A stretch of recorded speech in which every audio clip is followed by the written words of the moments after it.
Nasawi ang inaakusahang kasabwat ng bumaril sa broadcaster na si Percy Lapid na sisilbihan dapat ng arrest warrant sa Lipa City. Madaling araw noong linggo nang puntahan ng operatiba ang apartment ng akusadong si alias Orly. Nagpaputok ng baril si alias Orly sa mga operatiba pero hindi raw gumanti ang mga operatiba dahil naroon pa ang kanyang anak at ka-live-in. Inabot na ilang oras ang negosasyon para sumuko ang akusado. Tumayong negotiator ang isang kaanak ni alias Orly at isang opisyal ng barangay. Sa gitna ng pakikipag-usap, nailabas ang live-in partner nito at kanilang anak.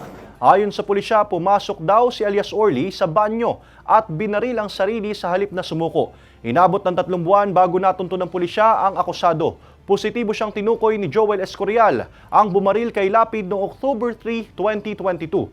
Target din sa manhunt operations ang 2 pang lalaki na dating namataang kasama ng akusado sa Batangas. Tinutugis din ang iba pang sospek sa pagpatay kay Lapid kabilang si dating Bucor Chief Gerald Bantag.